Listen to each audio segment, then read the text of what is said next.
আমি আব্দুল্লাহর দিকে অনেকক্ষণ যাবৎ লক্ষ্য করতেছি। আব্দুল্লাহ কেন জানি না অন্যমনস্ক হয়ে আছে। আমি তাকে ডাক দিলাম, আব্দুল্লাহ, হে আব্দুল্লাহ, আমার দিকে তাকাও, কি দেখতেছ ওইদিকে? সে আমার প্রশ্নের কোনো উত্তর দেয় না। আমি তার কাছে এগিয়ে গেলাম, তার গায়ে হাত দিতেই সে যেন লাফিয়ে উঠল, উঠে আমাকে ইশারাতে দেখাচ্ছে সামনের দিকে। আমি সামনের দিকে তাকাতে যেন আমার সারা শরীরটা কেঁপে উঠল। আমি দেখলাম সামনে একটা অবয়ব দাঁড়িয়ে আছে। কি ভয়ানক দেখতে সে! চোখের পলকে যেন সে লাফিয়ে এসে আব্দুল্লাহর শরীরে প্রবেশ করলো। আমাকে বলতেছে, তোকে ছাড়বো না, তোকে মেরে ফেলবো। তুই আমাকে কেন জাগালি? তোকে মরতে হবে, তোকে মেরে ফেলবো আমি। আমি বললাম, কে কে তুমি? চিনতে পারছো না আমাকে? কে আমি? না, চিনতে পারছি না তোমাকে। কে তুমি? উত্তর দাও, বলো, তুমি কে? কে তুমি? অশরীরী কি?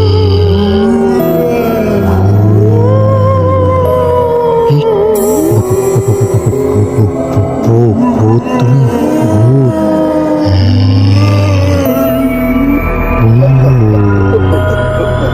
ভূতের বাড়ি, ভূতের বাড়ি।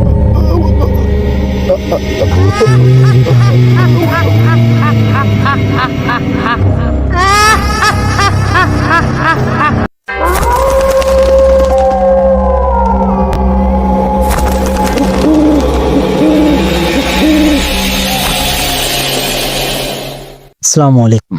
আপনার সবাই কেমন আছেন? আশা করছি ভালো আছেন। আলহামদুলিল্লাহ, আপনার দোয়া এবং ভালোবাসায় আমিও ভালো আছি। আমি সুমন আছি আপনার সঙ্গে ভূতের বাড়ি ইউটিউব চ্যানেলের পক্ষ থেকে। আমি বরাবরের মতো আবার চলে এলাম আপনাদের মাঝে নতুন আরো একটি গল্প নিয়ে।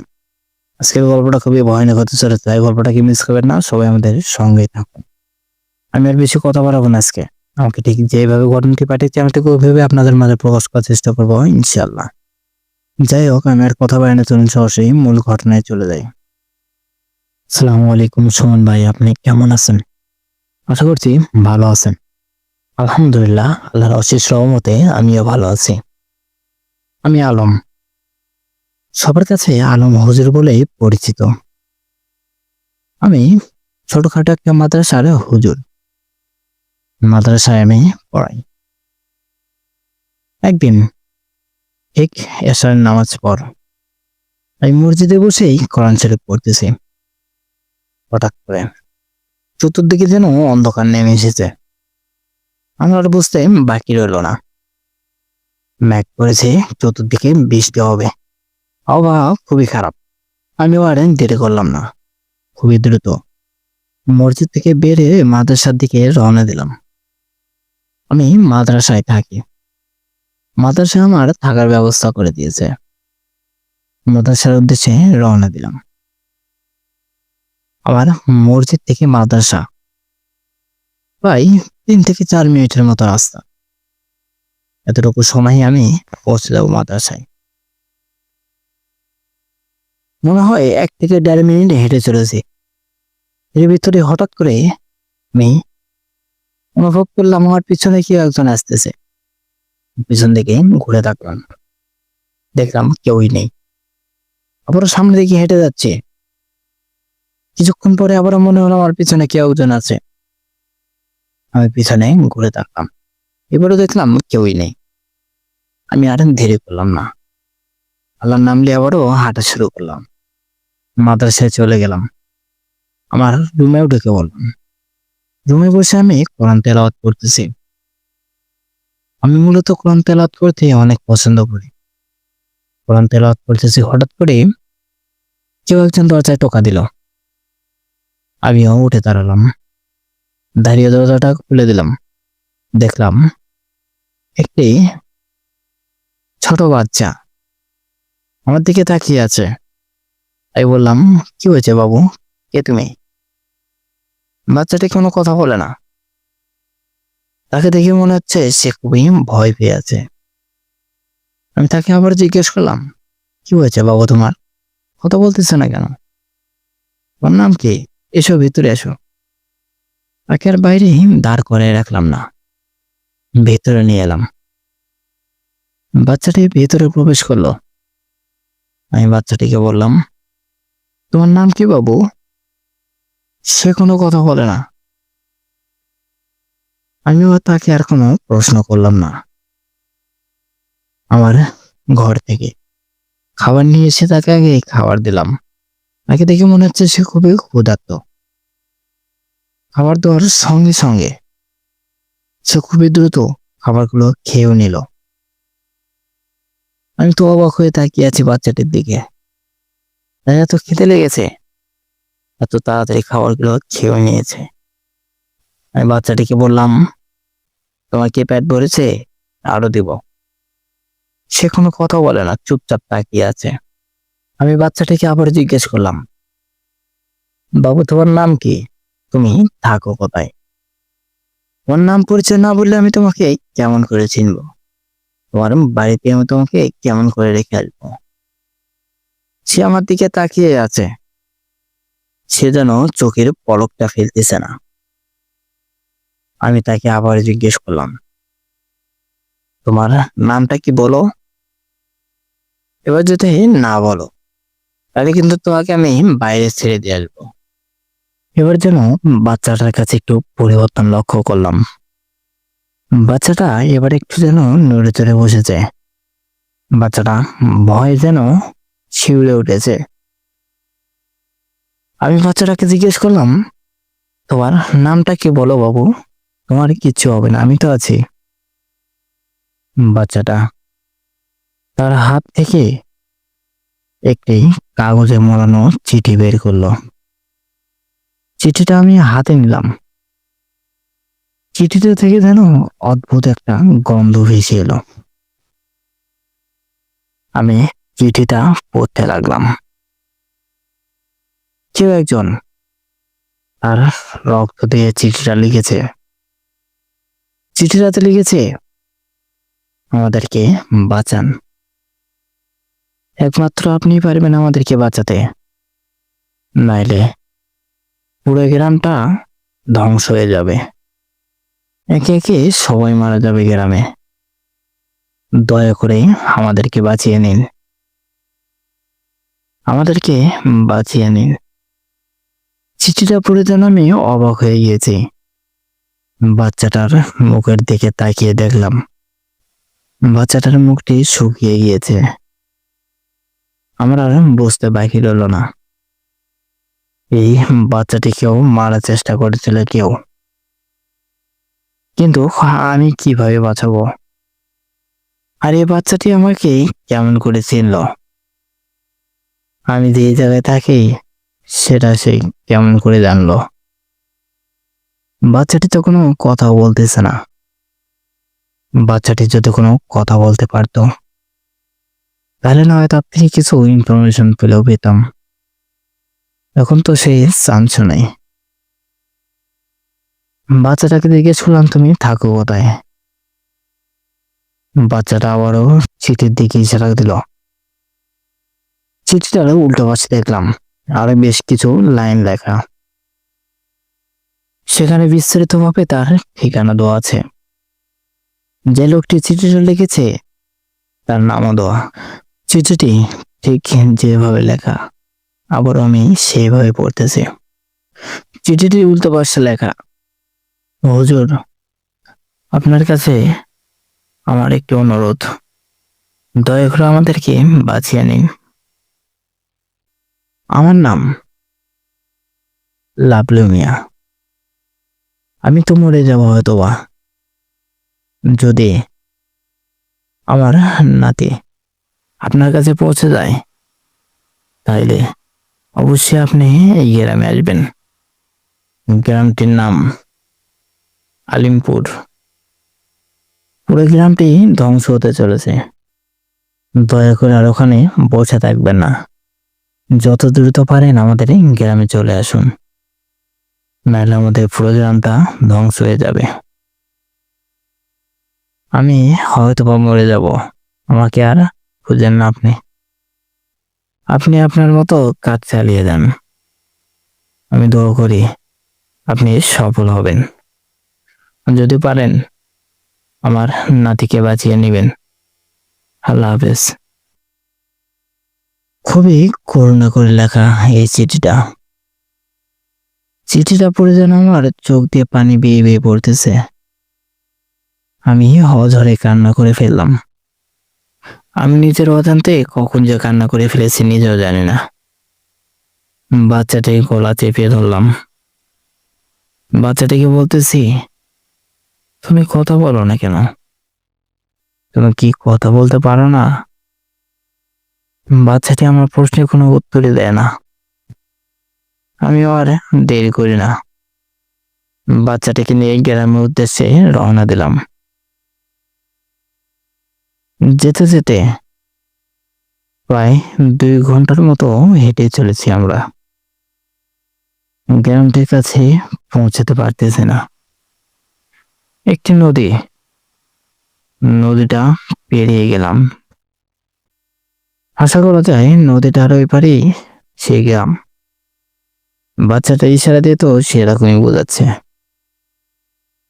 গ্রামে পৌঁছেও গেলাম। গ্রামের সীমানার কাছে যখনই পৌঁছে গেলাম, অদ্ভুত যেন একটা গন্ধ আমার নাকে ভেসে এলো। চতুর্দিকে যেন নিস্তব্ধ হয়ে আছে। কোনো পাখির ডাক নেই, কোনো শিয়ালেরও ডাক নেই। এত নীরব একটা গ্রাম হতে পারে আমি এটা ভাবতেও পারিনি। বাচ্চাটির সামনে থেকে এগোনোর আর সাহস পাচ্ছে না। বাচ্চাটাকে আমি বললাম, আমি তো আছি, তোমার কোনো ভয় নেই। আমি তো তোমার সঙ্গে আছি, চলো সামনে দিকে যাই। বাচ্চাটি হয়তোবা আমার প্রতি সাহস রেখে সামনের দিকে এগিয়ে যাচ্ছে। বাচ্চাটি হয়তোবা মনে মনে ভাবতেছে, একজন লোক তো আমার সঙ্গে আছে, আমার আর কি হবে।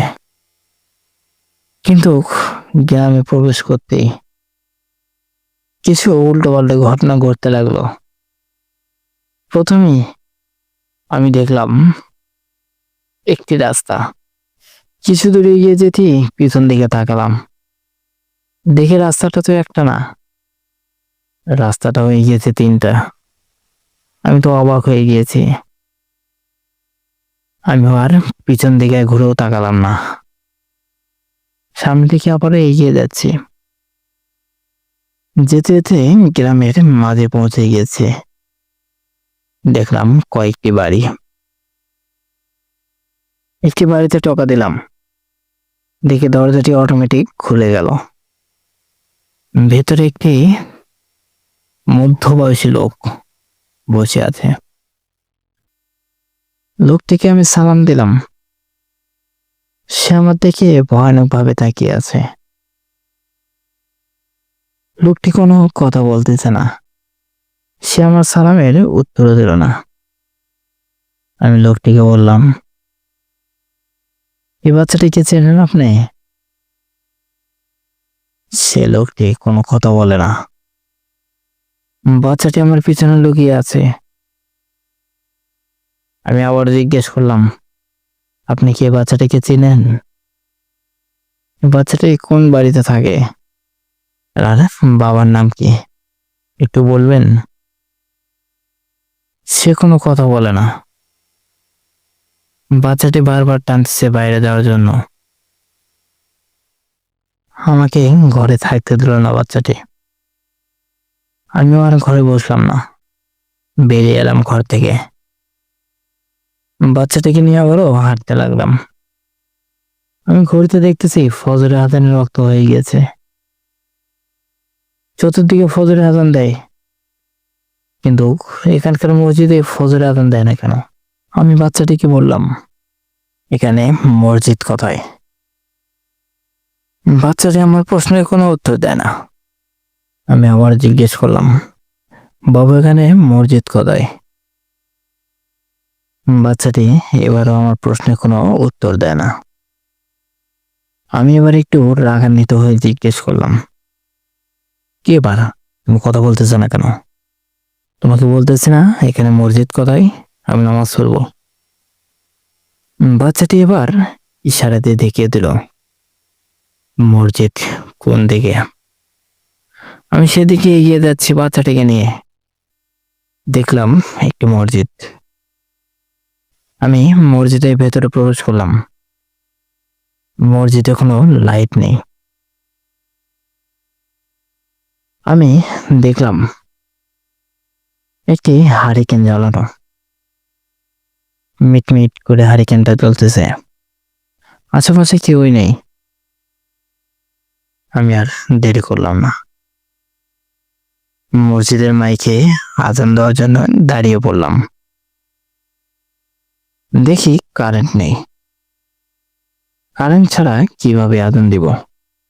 এখানে তো কোনো ব্যাটারি বা সোলার প্যানেলও নেই যে আজান দিব। আমি এমনিতেই আজান দিলাম। আজান দিয়ে নামাজের সময় হয়ে গেল। এখন পর্যন্ত কেউ নামাজের জন্য মসজিদে এলো না। আমি যেন অবাক হয়ে গিয়েছি। এত বড় একটি অঞ্চল, এত বড় একটি গ্রাম, এই গ্রামে একটু মানুষ নেই ফজরের ওয়াক্ত নামাজে আসার জন্য। এই মসজিদের মুয়াজ্জিন তো অবশ্যই থাকা উচিত। সে বা কোথায়?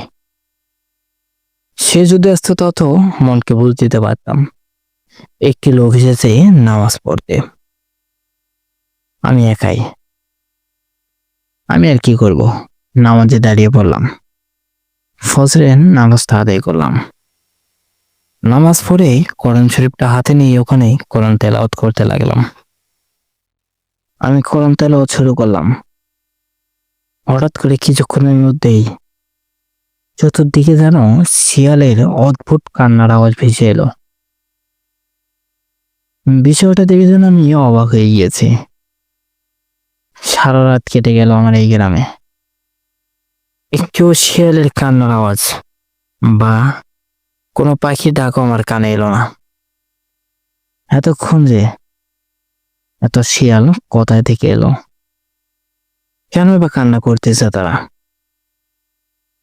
তাতে বুক ফাটা আর্তনাদ ভেসে আসতেছে। আমি অন্যদিকে আরো মনোযোগ দিলাম না।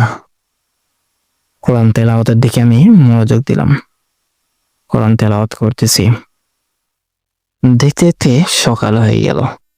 সকাল হয়ে গেছে আমি দেখেছি, কিন্তু এর ভিতরে আমি কখন যে ঘুমিয়ে পড়েছি নিজেও জানি না। আমার যখন ঘুম ভাঙলো, মসজিদের ঘড়িতে দেখি 11টা বাজে। আমি বের হলাম মসজিদ থেকে।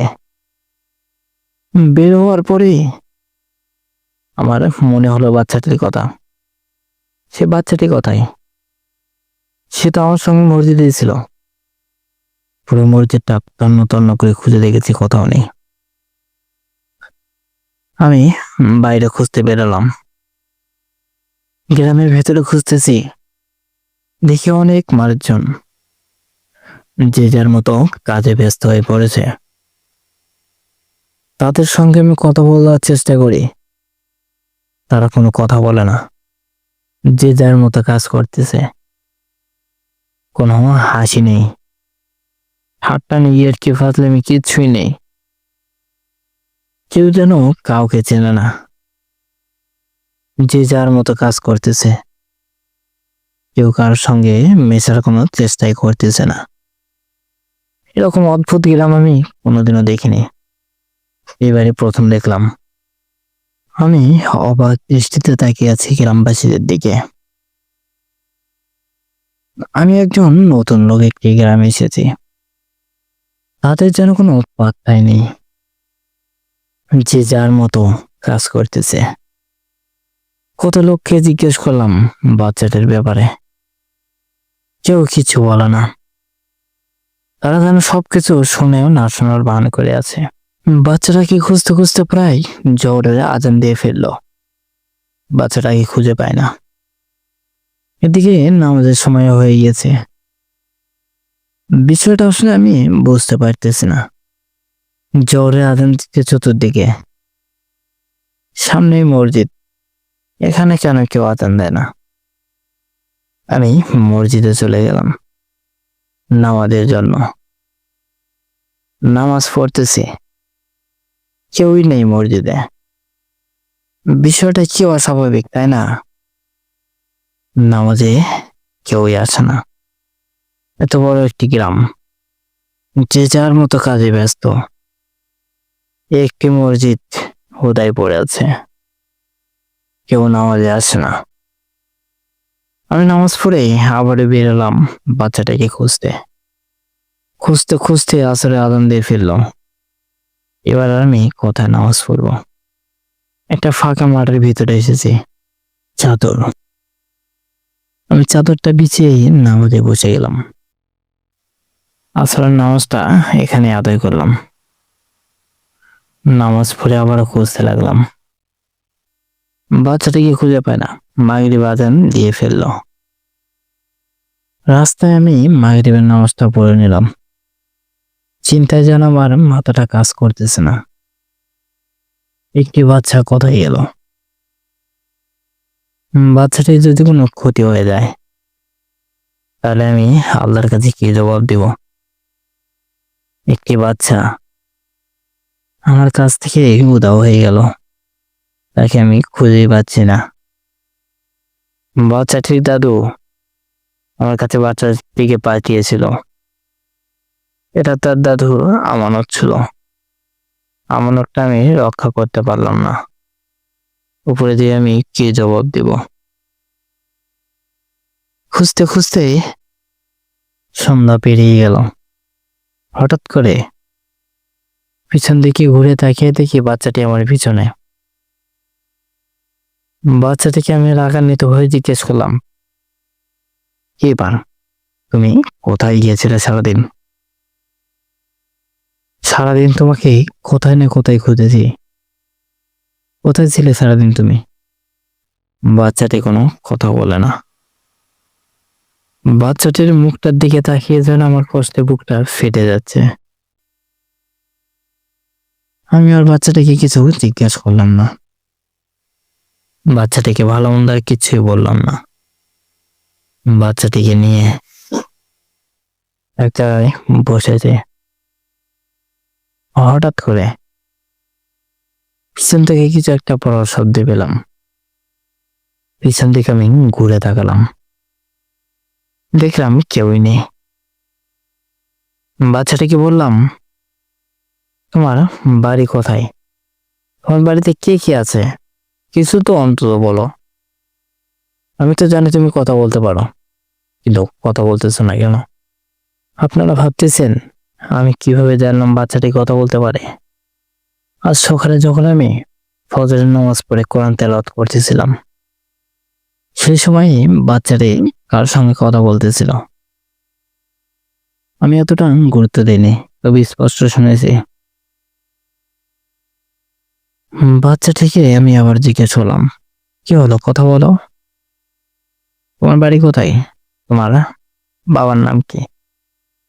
আমাকে বলো, না বললে তোমাকে আমি তোমার বাড়িতে কেমন করে রেখে আসবো। বাচ্চাটি কোনো কথা বলো না। হঠাৎ করে পিছন থেকে কেউ একজন ভয়ঙ্কর ভাবে কথা বলতে লাগলো।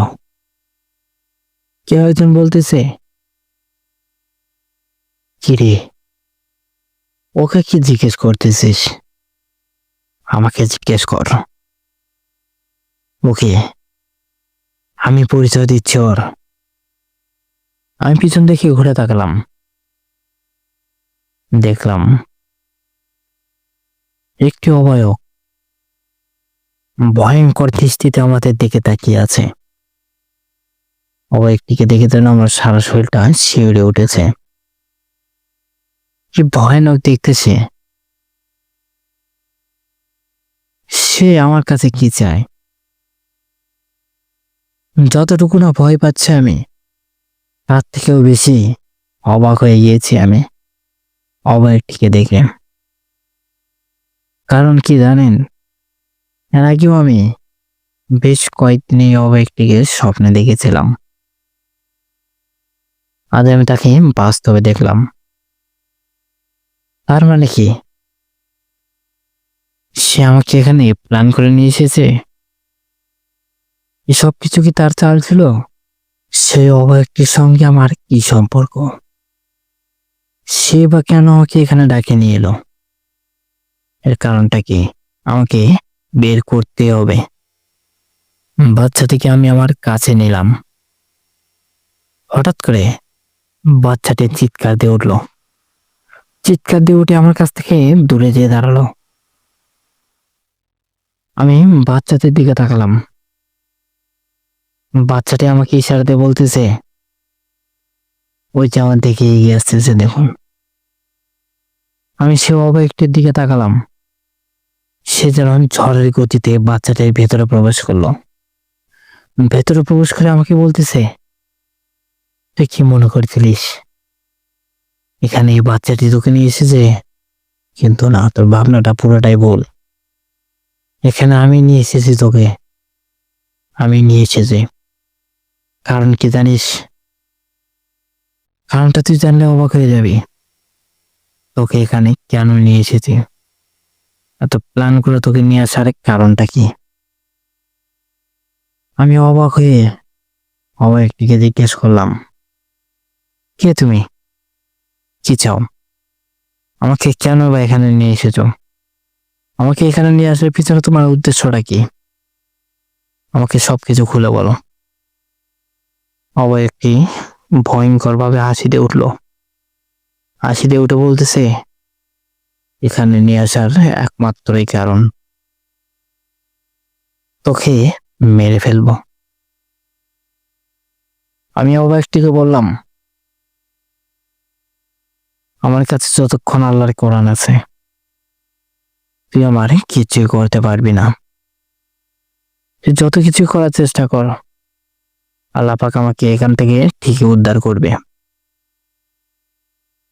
আল্লাহর কোরআনকে সাক্ষী রেখে বলতেছে, একটি জিন যত শক্তিশালী হোক না কেন তাকে মানুষের দাস হয়ে থাকতে হবে। জিনটি ভয়ানক ভাবে আবার হাসি দিয়ে উঠল। আমি জিনটিকে বললাম, যতই হাস লাভ নেই। ভালোই ভালোই বলতেছি বাচ্চাটিকে ছেড়ে দে, বাচ্চাটি শোল থেকে চলে যা, নাহলে কিন্তু তোর খবর আছে।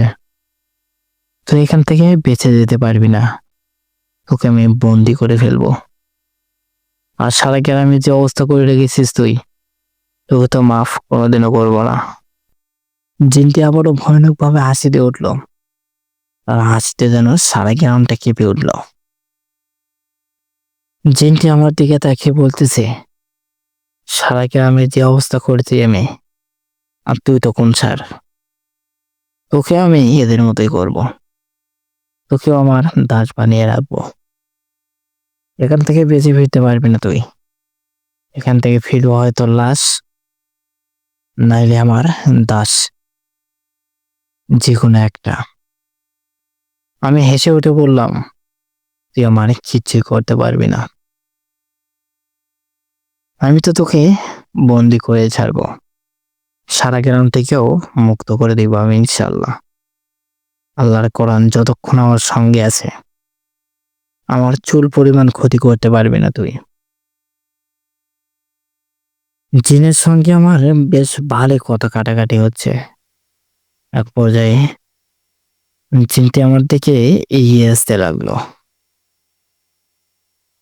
আমিও কোরআন থেকে তেলাওয়াত করতে লাগলাম। সে আমার কাছে আসতে পারতেছে না। কিছুক্ষণ তেলাওয়াত করলাম, আমার সারা শরীরে ঘাম ঝরে গিয়েছে। আমি বুদ্ধি করে জিনটিকে নিয়ে গেলাম মসজিদের ভেতরে। জিনটি মসজিদের ভেতরে প্রবেশ করলো। আমি মসজিদ থেকে একটি কোরআন বের করলাম, ওখান থেকে কোরআন তেলাওয়াত করতে লাগলাম। আমি মেন সূরাগুলো পড়তে লাগলাম। সূরা পড়ে সে অবয়ক্তি শরীরে ফু দিচ্ছে। অবয়ক্তি যেন কোনো পরিবর্তন লক্ষ্য করলাম না আমি। অবয়ক্তি আগের মতোই আছে। সে বেশ ভালোভাবেই দাঁড়িয়ে আছে। আমি আবারও কোরআন পড়তে লাগলাম। সূরা পড়তেছি আর ফু দিচ্ছি। কিছুক্ষণ পরে একটু পরিবর্তন লক্ষ্য করলাম। অবয়বটির শরীর দিয়ে পানি ঝরে পড়তেছে। আমি বুঝতে পেরেছি ওর ভিতরে কিছুটা পরিবর্তন হচ্ছে। আমি আবারও সূরা পড়তে লাগলাম। অনেকক্ষণ যাবত একটানা সূরা পড়তেছি। সূরা পড়তে পড়তে এক সময়ে অবয়ব খেয়ে চিৎকার দিয়ে উঠলো। ওটা বলতেছে, আমাকে ছেড়ে দে, আমাকে মসজিদ থেকে বের কর, আমি আর কখনো আসবো না এখানে, আমাকে ছেড়ে দে, নাহলে কিন্তু তোকে মেরে ফেলবো আমি। আমি ওর কথায় কোনো পাত্তা দিচ্ছি না। রীতিমতো সূরা পড়ে চড়েছি। সূরা পড়তেছি আর ফু দিচ্ছি। সূরা পড়তেছি আর ফু দিচ্ছি তার শরীরে। সে ভয়ানকভাবে চিৎকার দিয়ে উঠতেছে। আমার তো দৃঢ় বিশ্বাস সে আমার কোনো ক্ষতি করতে পারবে না। আমি সূরা পড়ে চলেছি। সূরা পড়তে পড়তে পড়তে পড়তে এক পর্যায়ে অবয়ব খেয়ে ওখানে বসে পড়লাম মাটিতে। আমি তাকে বললাম, কি রে, এখান থেকে চলে যাবি না? জিনটি বলল, হ্যাঁ আমি চলে যাবো, এখান থেকে আমাকে ছেড়ে দাও। আমি বললাম, তোকে তো আমি ছাড়বো না, তোকে আমি বন্দি করব।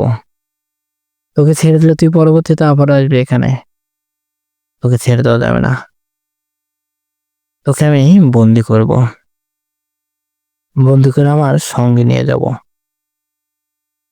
তাই বলতে হঠাৎ করে আমার চোখ পড়ল মসজিদের এক কোনায় একটি কাঁচের বোতল রাখা। আমি আর দেরি করলাম না, দ্রুত গেলাম কাঁচের বোতলের কাছে, কাঁচের বোতলটা নিয়ে এলাম। নিয়ে এসে ছুড়া পড়ে ফোঁ দিতেই সে একটি কাঁচের বোতলের ভেতরে প্রবেশ করলো। জিনটিকে আমি বন্দি করে নিলাম। জিনটিকে বন্দি করার সঙ্গে সঙ্গে গ্রামের আবহাওয়াটা যেন পরিবর্তন হয়ে গেল। গ্রামের কত সুন্দর, চতুর্দিকে পাখিদের আবারও মধুর ডাক। কুকুর শিয়াল যেন হাসতে হাসতে বলতেছে, আল্লাহ আমাদেরকে রক্ষা করেছে, আল্লাহর কাছে লাখ লাখ শুকরিয়া, আমাদেরকে রক্ষা করেছে। এবার গ্রামটা যেন শান্ত হয়ে গিয়েছে। সে রাতটুকু কেটে গেল। পরের দিন সকালে ঠিক ফজরের সময়ে মসজিদ এলো ফজর আজান দিতে। এসে দেখে আমি মসজিদের ভিতরে শুয়ে আছি। মুয়াজ্জিম প্রথমে আমাকে ডাক দিল, দিয়ে সালাম দিল। আমি সালামের উত্তর দিলাম। মুয়াজ্জিম আমাকে বলল, আপনি কি এখানে কি করেন?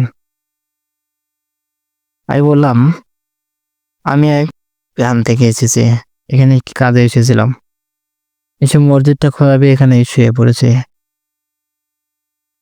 মুয়াজ্জিমকে বললাম, আচ্ছা এতদিন আপনাদের সঙ্গে যে ঘটনাগুলো ঘটে গিয়েছে সেসব কি কিছুই আপনাদের মনে নেই? মুয়াজ্জিম আমার দিকে অবাক হয়ে তাকিয়ে আছে। মুয়াজ্জিম সাহেব বলতেছে, কি ঘটেছিল আমাদের সঙ্গে? কেন কিচ্ছু তো জানি না, কিচ্ছু মনে নেই।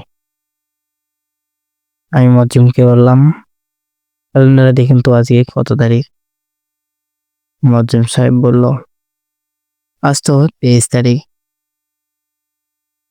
মুয়াজ্জিম বলল, কেন কি হয়েছে? আমি বললাম, আচ্ছা কিচ্ছু না, আপনি আজান দিলে আমি নামাজ পড়ে বাড়ির দিকে রওনা দিব। মুয়াজ্জিম সাহেব আজান দিল।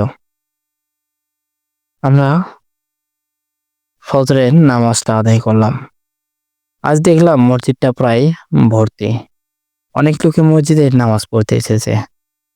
আজ এই গ্রামটা দেখে আমার বেশ ভালো লাগতেছে। হঠাৎ করে চোখ পড়লো সকালবেলা সেই বাচ্চাটির দিকে। বাচ্চাটি কত হাসি খুশি, আজ কত সুন্দরভাবে খেলা করতেছে। বাচ্চাটির কাছে গেলাম, বাচ্চাটির মাথায় হাত বুলিয়ে দিয়ে বললাম, বাবু তোমার নামটা কি? বাচ্চাটি বলল, আমার নাম আব্দুল্লাহ। কত সুন্দর নাম। এই বাচ্চাটি এই গ্রামটিকে উদ্ধার করার জন্য কতই না কষ্ট করেছে। এই রাতে কনকনে শীতের ভিতরে আমার কাছে গিয়েছে হেঁটে, আমাকে নিয়ে এসেছে এই গ্রামে। বাচ্চাটি খুবই কষ্ট করেছে। আল্লাহ পাক যেন বাচ্চাটিকে সত্যিই ভালো একটি ইমানদার ব্যক্তি বানায়। আল্লাহ পাক যেন তার উপরে হেদায়েত নসিব করে। তাই বলে মাথায় হাত বুলিয়ে দিয়ে আমি গ্রামটি ছেড়ে চলে এলাম আমার গ্রামে। যাই হোক, ছোট্ট একটি ঘটনা আপনাদের মাঝে তুলে ধরেছি ভাই। ঘটনাটি আশা করবো আপনার ভালো লাগবে। আর একটি কথা তো না বললেই নয়, এটা কোনো বাস্তব ঘটনা না, এটা আমার নিজের লেখা ঘটনা। তবে এই ঘটনাটির সঙ্গে বাস্তবে অনেকটাই মিল আছে বলতে পারেন। কি জন্য এই কথাটি বললাম আমি জানেন? জিন জিন জাতি এমন এক জাতি যারা যদি চায় অনেক কিছুই করতে পারে। আল্লাহ পাক মানুষকেও সৃষ্টি করেছে, জিনকেও সৃষ্টি করেছে। মানুষ হলো সৃষ্টির সেরা জীব। জিনের যত শক্তি থাক না কেন, মানুষের সঙ্গে সে সহজে পেরে ওঠে না। যাই হোক, একটি ঘটনা আমি লিখেছি, সেটা আপনার কাছে পাঠিয়ে দিয়েছি। যারা এই মুহূর্তে ভিডিওটা দেখতেছেন তাদের কাছে আমার একটি অনুরোধ, আপনারা কেউ মনে কষ্ট নেবেন না। অনেক মুসলমান ভাই, আমার ধর্মীয় ভাইয়েরা এই ভিডিওটা দেখতেছেন হয়তোবা, তাদের কাছে একটি রিকোয়েস্ট, আপনারা কেউ মনে কষ্ট নেবেন না। এটা কোনো খারাপ উদ্দেশ্যে আমি লিখিনি। অনেক ভাইদের কাছে আমার রিকোয়েস্ট, আপনারা যারা এই ভিডিওটা দেখতেছেন অবশ্যই চ্যানেলটা সাবস্ক্রাইব করে যাবেন। কারণ আমি দেখি সুমন ভাই এই চ্যানেলটা নিয়ে অনেক কষ্ট করে। যাই হোক, আমি আর কথা বলি না, ঘটনাটি অলরেডি অনেকটাই বড় হয়ে গিয়েছে। সুমন ভাই আপনি ভালো থাকবেন, আল্লাহ হাফেজ। তাই বলেই ঘটনাটি শেষ করে আলম ভাই। আলম ভাই, ঘটনাটি সত্যি আমার অসম্ভব ভালো লেগেছে। সত্যি কথা বলতে আমার কাছে অনেক ঘটনা এখনো জমা আছে, সেগুলো আমি রেকর্ড করতে পারিনি। তবে আলম ভাইয়ের লেখা ঘটনাটি আমি কি কারণে আপনাদের মাঝে প্রকাশ করলাম জানেন? মূলত আমি কারো লেখা কোনো ঘটনা আমি সবার মাঝে প্রকাশ করি না। এই ঘটনাটি করলাম কারণ কি, এই ঘটনাটি আমার অসম্ভব ভালো লেগেছে। ঘটনাটি সত্যি মন ছুঁয়ে যাওয়ার মতো, খুবই কষ্টজনক একটি ঘটনা। যদি আপনারা ঘটনাটি মনোযোগ দিয়ে শোনেন অবশ্যই আপনাদের চোখে পানি আসবে। যাই হোক, আমি ছোট্ট একজন মানুষ, এত ভালো করে গুছিয়ে ঘটনা আপনাদের মাঝে প্রকাশ করতে পারি না। যতটুকু আমার দ্বারা সম্ভব ততটুকু আপনাদের মাঝে আমি প্রকাশ করার চেষ্টা করি ইনশাল্লাহ। যাই হোক, এরকম যদি কোনো আপনাদের কাছে ঘটনা থেকে থাকে, যদি আপনাদের সাথে এরকম কোনো ঘটনা ঘটে যেয়ে থাকে, তাহলে অবশ্যই আমাদের কাছে পাঠিয়ে দিবেন। আমাদের ইমেল বা হোয়াটসঅ্যাপে আপনার সঙ্গে ঘটে যাওয়া ঘটনাটি পাঠিয়ে দিতে পারেন। আমাদের ইমেল অ্যাড্রেস bhuterbaari00@gmail.com। আমাদের হোয়াটসঅ্যাপ নাম্বার 01962135608। আপনার সঙ্গে ঘটে যাওয়া ঘটনাটি আমাদের কাছে খুবই দ্রুত পাঠিয়ে দিন। আপনার মোবাইল ফোনের হোয়াটসঅ্যাপে চলে যান, যে আমাদের ভিডিওর ডেসক্রিপশনে থাকা হোয়াটসঅ্যাপ নাম্বারটি উঠিয়ে নিন, নিয়ে খুবই দ্রুত আমাদের কাছে মেসেজ করুন। আপনার সঙ্গে ঘটে যাওয়া ঘটনাটি লিখে পাঠিয়ে দিন, লিখে বা ভয়েসও পাঠিয়ে দিতে পারেন। ছোট্ট একটি ঘটনা আমাদের অনেকের জীবনটা পাল্টে দিতে পারে। আপনার ঘটনাটি শেষে অবশ্যই সতর্কমূলক একটা প্রশ্ন করে যাবেন, যে প্রশ্নটা শুনে অনেকেই খারাপ পথ থেকে ভালো পথে আসতে পারে, অথবা অনেকেই সতর্ক হতে পারে। আপনার সঙ্গে যে এরকম ঘটনা ঘটে গিয়েছে, এরকম কোনো ঘটনা যাতে অন্য কারোর সঙ্গে না ঘটে, তার কারণে আমরা সর্বাত্মক চেষ্টা করি। যার কারণে রাতের পর রাত, দিনের পর দিন এভাবেই আপনাদের জন্য খেটে চলেছি আমরা কন্টেন্ট ক্রিয়েটর যারা আছি। অনেকে আমাদেরকে প্রশ্ন করে, ভাই আপনারা তো টাকার জন্য কাজ করেন, কিন্তু ভাই এরকম অনেক ইউটিউব চ্যানেল পেয়ে যাবেন যেগুলাতে মনিটাইজেশনে কোনো ইনকাম আসে না। অনেক চ্যানেল আছে যেগুলাতে কোনো প্রকারের কোনো ইনকাম নেই, তারপরেও তা ঘন্টার পর ঘন্টার সময় ব্যয় করে আপনাদের জন্য ভিডিও বানিয়ে যাচ্ছে। আমাদের মতো ইউটিউবার অনেকেই আছে যারা ঘন্টার পর ঘন্টা, দিনের পর দিন খেটে চলেছে আপনাদের জন্য। সারাদিন কাজ করে এসে রাত্রেবেলা আপনাদের জন্য কন্টেন্ট রেডি করে, তারপর সেটা ভিডিও আপলোড করে ইউটিউবে বা ফেসবুক পেজে আপনাদের সতর্কমূলক বার্তা দেওয়ার জন্য। যাই হোক, আমি আর কথা বলি না। আপনারা যদি মনে চান তাইলে আমাদের চ্যানেলটা সাবস্ক্রাইব করে যেতে পারেন, আর যদি না চান আলহামদুলিল্লাহ, আমি আর আপনাদেরকে কিছুই বলবো না। যাই হোক, আমি আর কথা বলি না। বরাবরের মতো একটি কথা বলতে চাই, আপনারা সবাই ভালো থাকুন, সুস্থ থাকুন। আল্লাহ হাফেজ। ভূতের বাড়ি, এখানে গল্প নয়, ঘটনা শোনানো হয়।